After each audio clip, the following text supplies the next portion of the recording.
உலக அமைதி தின விழா வருகின்ற 11ஆம் தேதி புதுச்சேரி தனியார் திருமண மண்டபத்தில் நடைபெறுகிறது. உலக சமாதான தூதுவர் குரு மகான் தெரிவித்தார்.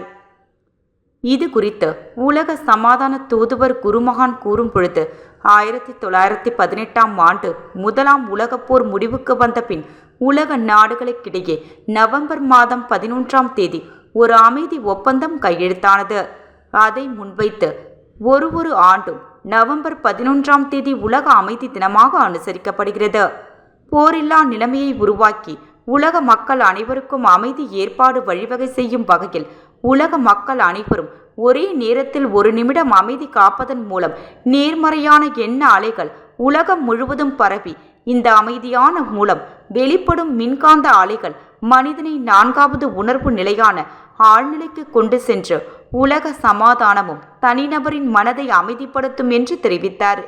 இதன் ஒரு பகுதியாக வருகின்ற 11ஆம் தேதி காலை 11:11 உங்களிடத்தில் இருந்து கொண்டே உலக அமைதிக்காக ஒரு நிமிட அமைதி காத்து உங்கள் பங்களிப்பை தருமாறு கேட்டுக்கொண்ட அவர், இந்த ஆண்டு உலக அமைதி தின விழா புதுச்சேரி சுகன்யா கன்வென்ஷன் சென்டரில் வருகின்ற 11ஆம் தேதி காலை 10 மணி முதல் பிற்பகல் 12:30 மணி வரை நடைபெறவுள்ளது.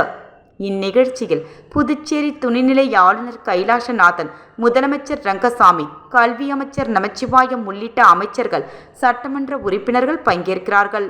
மேலும் திருவாங்கூர் அரசு குடும்பநிலை அவிட்டம் திருநாள் ஆதித்ய வர்ம தம்புரான், திருவாங்கூர் அரசு குடும்ப இளவரசர் அவிட்டம் திருநாள் வர்ம தம்பூரான், வெளிநாட்டாடு முக்கிய பிரதிநிதிகள், ஆன்மீக தலைவர்கள், அமபதி தூதவர்கள், கல்வி மற்றும் கலாச்சார நிறுவனங்களின் பிரதிநிதிகள் ஆகியோரும் கலந்து கொள்ள இருக்கிறார்கள் என்று தெரிவித்தார்.